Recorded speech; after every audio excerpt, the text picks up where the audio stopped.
Viewers అందరికీ నమస్తే. Welcome to my channel. మనం 29th జూన్ రోజు మార్నింగ్ సెషన్లో జరిగినటువంటి పేపర్ని సాల్వ్ చేస్తున్నాము. సో ఈ question right to education question మనం ఇంతకుముందు సెషన్లో లాస్ట్ క్వశ్చన్ సాల్వ్ చేసాం. ఈ సెషన్లో మనం డిస్కస్ చేయబోయేటటువంటి క్వశ్చన్ పాలిటీ క్వశ్చన్ చూద్దాం. If there or any differences between the two houses of the parliament in passing an ordinary law, the final decision shall be taken in. అంటే ఒక సాధారణ బిల్లును ఆమోదించడంలో parliament ఉభయ సభల మధ్య ఏదైనా తేడాలు ఉన్నట్టయితే తుది నిర్ణయం ఎక్కడ తీసుకోబడుతుంది అంటే, ఉదాహరణకి ఇది లోక్సభ అనుకుందాం, ఇది రాజ్యసభ అనుకుందాం. ఓకే, సో లోక్సభలో 545 మంది, రాజ్యసభలో 245 మంది, 250 వేసుకుందాం, 250, రైట్. సో లోక్సభలో ఆర్డినరీ బిల్ అన్నారు. ఆర్డినరీ బిల్ అంటే ఏంటి? సాధారణ బిల్లు. సాధారణ బిల్లును మొదటగా లోక్సభలోనైనా ప్రవేశపెట్టవచ్చు లేదా రాజ్యసభలోనైనా ప్రవేశపెట్టవచ్చు. An ordinary bill can be introduce in the Lok Sabha first or Rajya Sabha first. అంటే ఇది ఓన్లీ ఆర్డినరీ బిల్ విషయంలోనే చెప్తున్నాను. ఆర్డినరీ బిల్ అంటే ఏంటి? సాధారణ బిల్లు. మరి అది కాకుండా మనీ బిల్ ఉందనుకోండి, మనీ బిల్ అంటే ఆర్థిక bill. Okay, money bill or financial bill ఉందనుకోండి, అది ఖచ్చితంగా లోక్సభలోనే ప్రవేశపెట్టాలి. మనీ బిల్ రాజ్యసభలో ప్రవేశపెట్టడానికి వీలు లేదు. Money bills are finance bill it should introduce in Lok Sabha only. But question ఇక్కడ సాధారణ బిల్లును మాత్రమే అంటున్నారు. సాధారణ బిల్లు అంటే ఆర్డినరీ బిల్ అని చెప్పుకున్నాం కదా. సో ఆర్డినరీ బిల్ ఇక్కడ పాస్ అయింది, ఇదే ఆర్డినరీ బిల్ ఇక్కడ పాస్ అవ్వలేదు. సో లోక్సభలో బిల్లు పాస్ అయింది, రాజ్యసభలో బిల్లు పాస్ కాలేదు. సో అటువంటిప్పుడు ఏం పెడతారంటే జాయింట్ సెషన్ పెడతారు. జాయింట్ సెషన్ ఆర్ దీన్ని జాయింట్ సిట్టింగ్ అంటారు. ఓకే, ఈ జాయింట్ సిట్టింగ్లో అంటే దీన్ని ఉమ్మడి సమావేశం అంటారు. ఉమ్మడి సమావేశం. ఈ ఉమ్మడి సమావేశానికి ఎవరు అధ్యక్షత వహిస్తారు? Speaker will preside this joint sitting. Joint session లేదా జాయింట్ సెషన్ని స్పీకర్ లీడ్ చేస్తారు.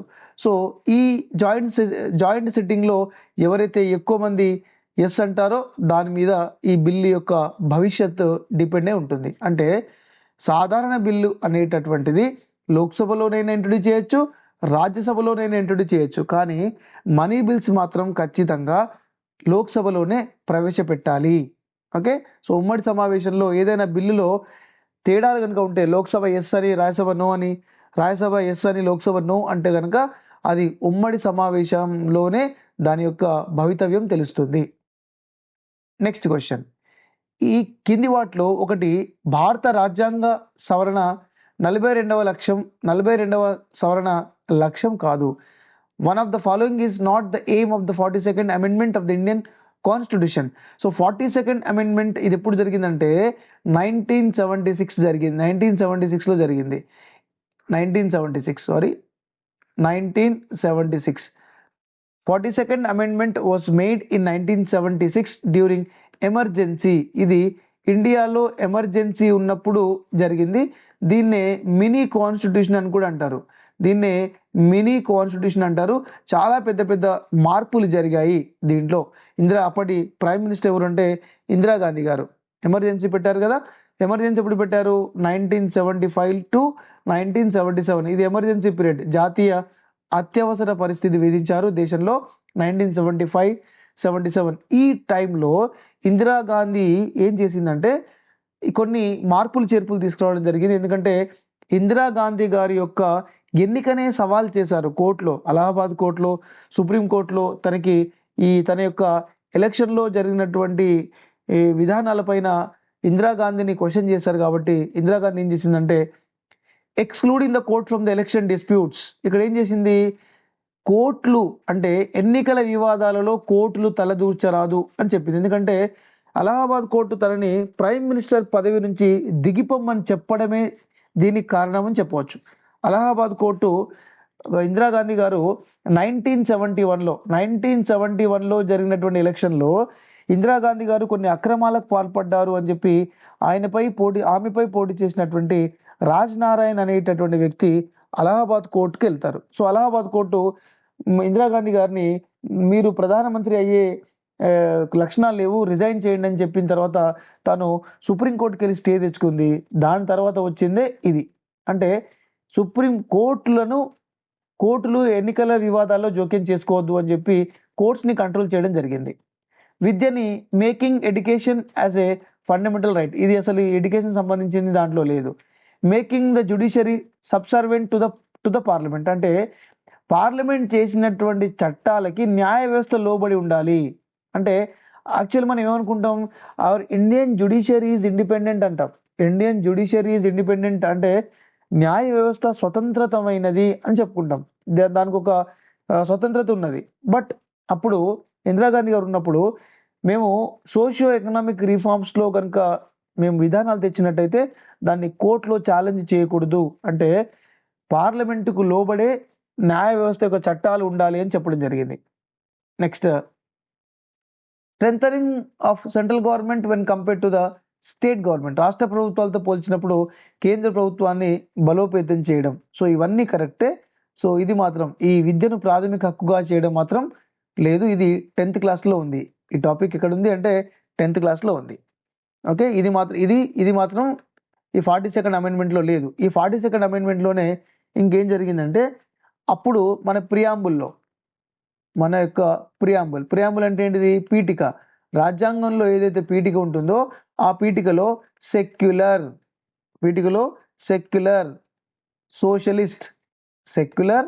సోషలిస్ట్ మరియు ఇంటిగ్రిటీ అనేటటువంటి పదాలని చేర్చడం జరిగింది.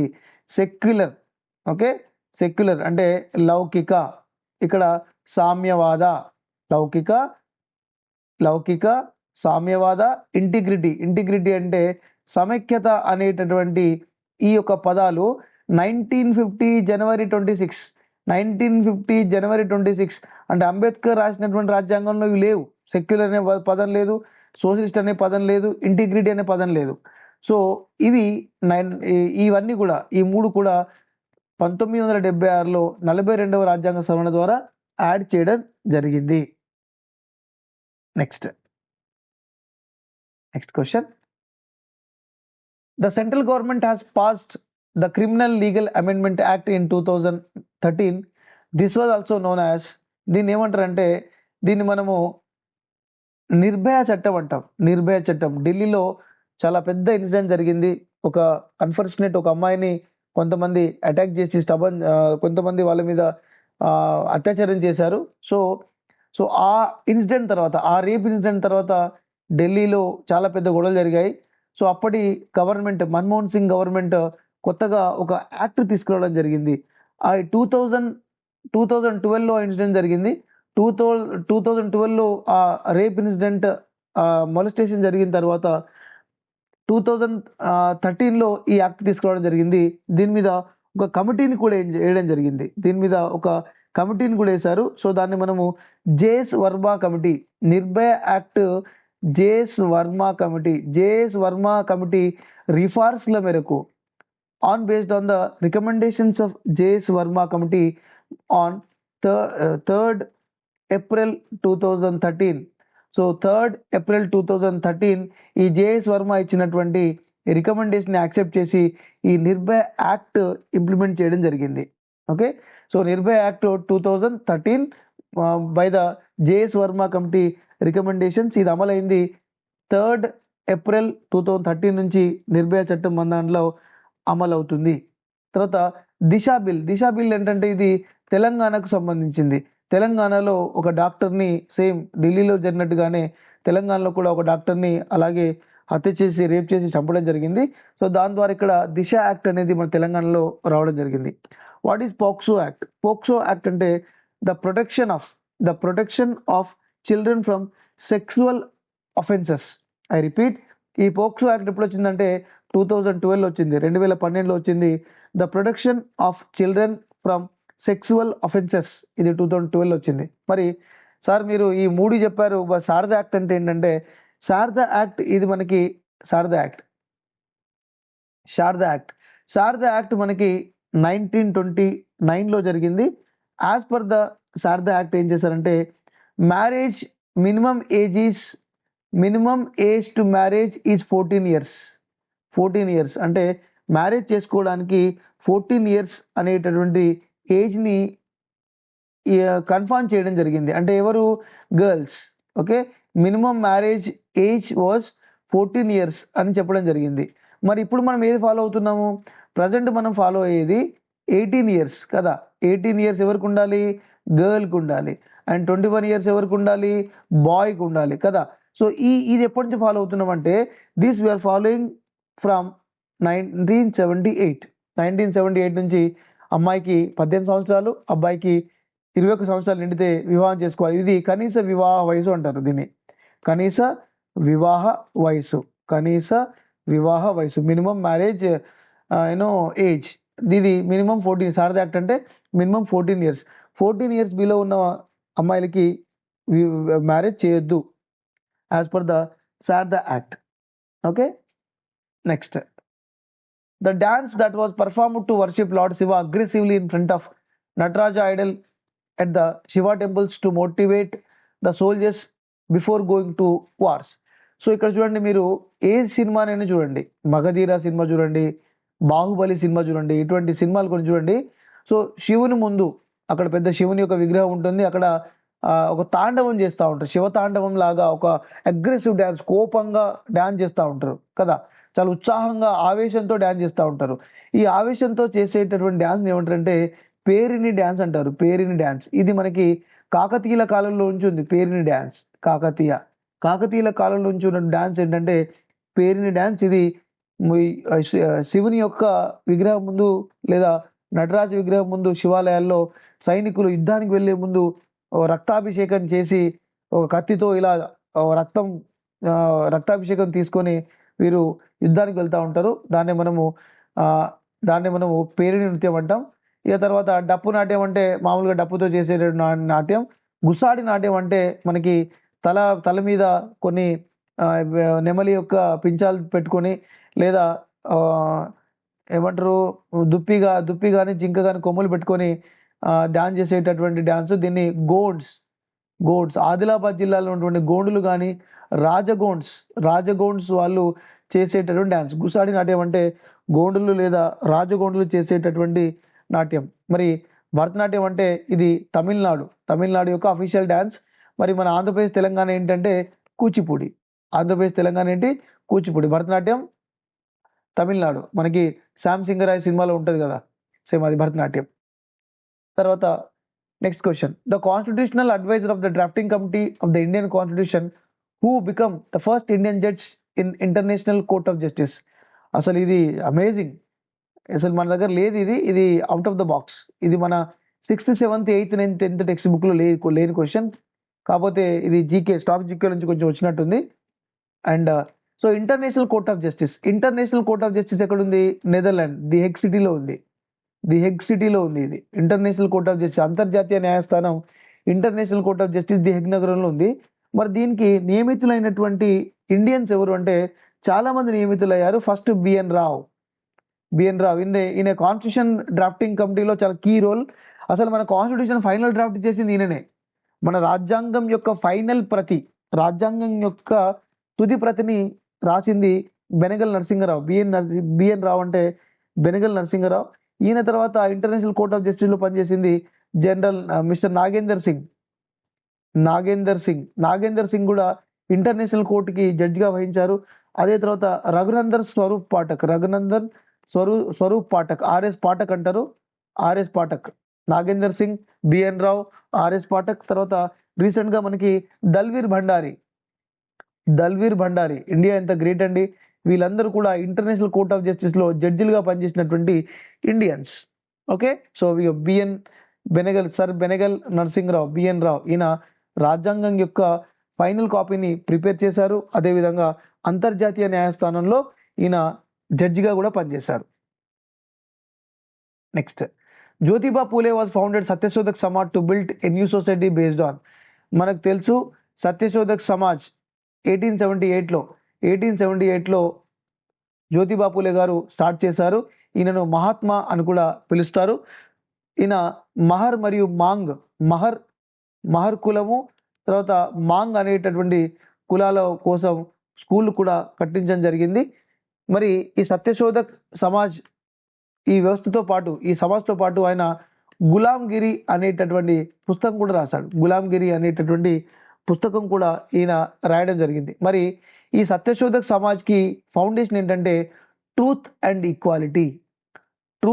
ఈక్వాలిటీ, సత్యము మరియు సమానత్వం వేదికగా చేసుకొని ఆయన సత్యశోధక్ సమాజాన్ని స్టార్ట్ చేయడం జరిగింది. మహర్ మాంగ్ వాళ్ళ కోసం పాఠశాలలు ఏర్పాటు చేశారు. సత్యశోధక్ సమాజాన్ని ఈయన ఏర్పాటు చేయడం జరిగింది. నెక్స్ట్, ఈ అంశాలలో ఉన్న అవకాశాన్ని పరిశీలించడానికి భారత ప్రభుత్వం సుప్రీంకోర్టు న్యాయమూర్తి BP Jeevan Reddy committee. So BP Jeevan Reddy committee ఈ యొక్క ఏఎఫ్ఎస్పిఏ చట్టాన్ని రద్దు చేయాలనా లేదా? సార్, ఈ ఏఎఫ్ఎస్పిఏ ఏంటి? ఏఎఫ్ఎస్పిఏ అంటే armed forces special privilege act. దీన్ని 1958 యాక్ట్ అంటారు. Armed forces special privilege act లేదా పవర్స్ యాక్ట్. అంటే భారతదేశంలో మిజోరాం, మణిపూర్, ఈ యొక్క అస్సాం, నాగాలాండ్, అరుణాచల్ ప్రదేశ్లో ఉన్నటువంటి సెన్సిటివ్ ఏరియాస్లో సైన్యానికి స్పెషల్ పవర్స్ ఉంటుంది. ఏ యాక్ట్ ప్రకారంగా స్పెషల్ పవర్స్ ఉంటాయంటే ఈ యొక్క ఏఎఫ్ఎస్పిఏ 1958 యాక్ట్ ప్రకారంగా వాళ్ళకు కొన్ని స్పెషల్ పవర్స్ ఉన్నాయి. అంటే ఇండియాలో ఈ ప్లేస్లో లేనంత అధికారాలు ఇక్కడ వాళ్ళకి సైన్యానికి ఎక్కువగా అధికారాలు కట్టబెట్టడం జరిగింది. ఎందుకంటే అది చాలా సెన్సిటివ్ ఏరియా. అక్కడ ఉన్నటువంటి ప్రజలు కావచ్చు, బంగ్లాదేశ్ కావచ్చు, చైనా కావచ్చు, మయన్మార్ కావచ్చు. సో కాబట్టి వాళ్ళకి కొంచెం స్పెషల్ పవర్స్ ఇవ్వడం జరిగింది. అయితే ఇక్కడ మీరా పైబీ అనేటటువంటి మూమెంట్ కూడా జరిగింది. ఇది మొట్టమొదటిసారిగా ఆల్కహాల్కి వ్యతిరేకంగా జరిగినటువంటి మూమెంట్. ఉద్యమం మీరా పైబీ. ఇది మిఠీ భాషలో, మణిపూరి భాషలో మిఠీ అనే లోకల్ లాంగ్వేజ్లో దీన్ని టార్చ్ బేరర్స్ అంటారు. Torch bearers. టార్చ్ అంటే కాగడా ఉంటుంది కదా, కాగడా. ఆ కాగడా పట్టుకునేటటువంటి అంశం అన్నమాట ఇది. సో ఇది మొట్టమొదటిసారిగా ఆల్కహాల్కి వ్యతిరేకంగా జరిగింది. తర్వాత మెల్లమెల్లగా ఈ ఆర్మ్డ్ ఫోర్సెస్ స్పెషల్ పవర్స్ యాక్ట్కి వ్యతిరేకంగా ఈ యొక్క మీరా పైబీ మూమెంట్ వచ్చింది. ఈ మీరా పైబీ మూమెంట్లో ఇరోమ్ షార్మిలా అనే ఒక ఆమె చాలా ఫైట్ చేసింది. ఇరోమ్ షార్మిలా అనేటటువంటి ఆమె ఈ ఆర్మ్డ్ ఫోర్సెస్ స్పెషల్ పవర్స్ యాక్ట్ని రద్దు చేయాలి అని చెప్పి చాలా ఫైట్ చేసింది. ఇరోమ్ షార్మిలా చాలా ఇంపార్టెంట్. ఇరోమ్ షార్మిలా. ఓకే. సో ఇది ఈ యొక్క ఏఎఫ్ఎస్పిఏ చట్టాన్ని రద్దు చేయడం కోసం వాళ్ళు ట్రై చేశారు, బట్ ఇంకా అవ్వలేదు. Next, as per this article of the human rights, no one shall be subjected to the arbitrary arrest, detention or exile. ఇది ఇంటర్నేషనల్ హ్యూమన్ రైట్స్ సంబంధించింది, మన ఇండియన్ ఫండమెంటల్ రైట్స్ కాదు. సో ఇది కూడా మన బుక్లో లేదు. సో దీంట్లో కూడా కొన్ని ఆర్టికల్స్ ఉన్నాయి. మనం ఆర్టికల్ గురించి చూద్దాం. ఆర్టికల్ నెంబర్ 3 ఏమని చెప్తుందంటే right to life and Liberty. మరి మన ఇండియాలో ఏ ఆర్టికల్ చెప్తుంది? ఆర్టికల్ నెంబర్ 21 ఇండియాలో ఏమని చెప్తుంది అంటే రైట్ టు లైఫ్ అని చెప్తుంది. Right to life. మరి లిబర్టీ ఏం చెప్తుంది ఆర్టికల్ ఇండియాలో 19. బట్ ఇంటర్నేషనల్ హ్యూమన్ రైట్స్లో ఆర్టికల్ నెంబర్ 3 ఏమని చెప్తుందంటే right to life and liberty అని చెప్తుంది. ఆర్టికల్ నెంబర్ 5 ఏం చెప్తుందంటే నో క్రుయాలిటీ అంటే చాలా దారుణమైనటువంటి పనిష్మెంట్ ఇవ్వకూడదు, దారుణాలు చేయకూడదు మనుషుల పట్ల, ఇన్హ్యూమన్ యాక్టివిటీస్ అంటే మానవ హక్కులను హరించే విధంగా చంపడం కానీ, క్రూయల్గా బిహేవ్ చేయడం కానీ, కఠినంగా ఉండడం కానీ చేయకూడదు. Article number 9. So article number 9 ఏమని చెప్తుందంటే అకారణంగా అరెస్ట్ చేయకూడదు, అకారణంగా ఎవరిని కూడా అరెస్ట్ చేయకూడదు. No one can be detain, అకారణంగా ఎవరిని అరెస్ట్ చేయకూడదు అని చెప్పి ఆర్టికల్ నెంబర్ 19 హ్యూమన్ రైట్స్ చెప్తుంది, మన ఇండియన్ ఫండమెంటల్ రైట్స్ కాదు. ఆర్టికల్ నెంబర్ 13 ఏమని చెప్తుందంటే freedom of moment and reside. Freedom of moment freedom of movement and reside, ఎక్కడైనా ఉండొచ్చు, ఎక్కడికైనా వెళ్ళొచ్చు అనేది చెప్తుంది. ఇది human rights, not Indian fundamental rights. గుర్తుపెట్టుకోండి, ఈ క్వశ్చన్ ఇంతకుముందు టెట్ ఎగ్జామ్లో వచ్చింది. ఈ క్వశ్చన్ ఇంతకుముందు టెట్ ఎగ్జామ్లో వచ్చింది, సో జాగ్రత్త. Next question, the lion tailed macaque, the lion tailed macaque and many other species of insects and birds are unique in this place of area. So మనకు తెలుసు, మనకి ఈ ప్లేస్ ఏదైతే ఉందో దీన్ని ఏమంటాం మనం, వెస్టర్న్ ఘాట్స్ అంటాం కదా. వెస్టర్న్ ఘాట్స్లో ఏముంటుంది, ఎవర్ గ్రీన్ ఫారెస్ట్ ఉంటుంది. ఎవర్ గ్రీన్ ఫారెస్ట్ అంటే ఫారెస్ట్ థిక్గా ఉంటుంది. మళ్ళీ అదేవిధంగా మనకి ఈ ఏరియాస్లో అరుణాచల్ ప్రదేశ్, అస్సాం, మేఘాలయ, మిజోరాం, త్రిపుర, ఈ ఏరియాలో మనకి థిక్ ఫారెస్ట్ ఉంటుంది. అయితే థిక్ ఫారెస్ట్ ఉన్న దగ్గర చాలా ఫ్లోరా అండ్ ఫౌనా, బయోడైవర్సిటీ ఎక్కువగా ఉంటుంది. అయితే ఈ ప్రాంతంలో సైలెంట్ వ్యాలీ అనేటటువంటి ప్రాంతంలో ఒక మూమెంట్ జరిగింది, దాన్ని మనము సైలెంట్ వ్యాలీ ఉద్యమం అంటాం. Silent Valley movement. అసలు ఈ సైలెంట్ వ్యాలీ మూమెంట్ యొక్క ఉద్దేశం ఏంటి, ఎప్పుడు జరిగిందో చూద్దాం. Silent Valley movement period is 1973 to 85. ఈ పీరియడ్లో జరిగింది. అసలు దేనికోసం జరిగిందంటే, ఈ యొక్క సింహపు తోక గల కోతి, సింహపు తోక గల ఒక కోతి మరియు అనేక జాతుల కీటకాలు, పక్షులకి నిలయమైనటువంటి ఈ యొక్క కేరళలోని ఒక సైలెంట్ వ్యాలీ అనేటటువంటి ప్లేస్లో ఒక డ్యామ్ కడదాం అనుకుంటారు. సో ఇక్కడ డ్యామ్ కడితే మరి ఇవన్నీ ఈ జాతుల కీటకాలు, పక్షులు, ఈ యొక్క సింహపు తోక గల కోతుల యొక్క కోతులన్నీ కూడా పోతాయి, చనిపోతాయి. కాబట్టి వాళ్ళ యొక్క అస్తిత్వం దెబ్బతింటాయి. కాబట్టి ఇక్కడ సైలెంట్ వ్యాలీ మూవ్మెంట్ జరిగింది. ఈ సైలెంట్ వ్యాలీ మూవ్మెంట్ని స్టార్ట్ చేసింది ఎవరంటే కేరళ శాస్త్ర సాహిత్య పరిషత్, KSSP, కేరళ శాస్త్ర సాహిత్య పరిషత్ అనేది ఒక పెద్ద ఉద్యమం చేసింది. ఆ ఉద్యమానికే మనము సైలెంట్ వ్యాలీ మూవ్మెంట్ అంటాము. ఈ సైలెంట్ వ్యాలీ మూవ్మెంట్ని దృష్టిలో పెట్టుకొని 1985లో దీన్ని సైలెంట్ వ్యాలీ జాతీయ పార్క్గా చేయడం జరిగింది. Silent valley national park. Silent valley national park ఎక్కడ ఉందంటే కేరళలో ఉంది. ఎప్పుడు ఏర్పాటు కాబడింది ఇది? 1985లో ఏర్పాటు కాబడింది. Next, 1969 monarchy was abolished in Libya and it had declared itself as. ఈ క్వశ్చన్ 28 జూన్లో జరిగినటువంటి ఎగ్జామ్లో కూడా వచ్చింది. అంటే ఈ టాపిక్లో నుంచి, ఈ యొక్క లిబియా టాపిక్లో నుంచి మనకి 28 జూన్లో జరిగినటువంటి ఎగ్జామ్లో కూడా క్వశ్చన్ వచ్చింది. సో అసలు ఈ లిబియాలో ఏం జరిగింది? లిబియాకి 1951లో స్వాతంత్రం వచ్చింది. Libya got independence in 1951. So లిబియాని ఎవరు రూల్ చేశారు? ఇటలీ రూల్ చేసింది. ఎవరి దగ్గర నుంచి వచ్చింది? ఇటలీ. సో ఇటలీ రూల్ చేసింది. లిబియాకి స్వాతంత్రం, ఇటలీ నుండి లిబియాకి స్వాతంత్రం 1951లో వచ్చింది. వచ్చిన తర్వాత వీళ్ళు ఏం చేశారు? రాజుకి ఇచ్చారు, రాజుకు అధికారం ఇచ్చారు. ఆ రాజు పేరేంటి? ఇద్రిస్. రాజు పేరేంటి? ఇద్రిస్. మన ఇండియాలో ఏం జరిగింది? రాజులు పరిపాలించే కాలంలో బ్రిటిష్ వాళ్ళు వచ్చి మళ్ళీ రాజులకు అప్పచెప్పారా అధికారం? కాదు, ప్రజాస్వామ్యానికి అప్పచెప్పారు కదా, ప్రభుత్వానికి అప్పచెప్పారు. బట్ అక్కడ మాత్రం రివర్స్ జరిగింది. సో ఆ తర్వాత ఈ ఇద్రిస్ తర్వాత అప్పుడు గడాఫీ అనేటటువంటి వ్యక్తి సైన్యంతో 12 మంది సైన్యం యొక్క అధికారులతో కూడుకొని ఆయన రెవల్యూషనరీ కమాండ్ కౌన్సిల్, RCC అని ఒకటి పెట్టాడు. RCC, రెవల్యూషనరీ కమాండ్ కౌన్సిల్ అని పెట్టాడు. ఎప్పటి నుంచి ఈ గడాఫీ 1969 నుంచి 2011 వరకు నాన్ స్టాప్గా వాడే పరిపాలించాడు.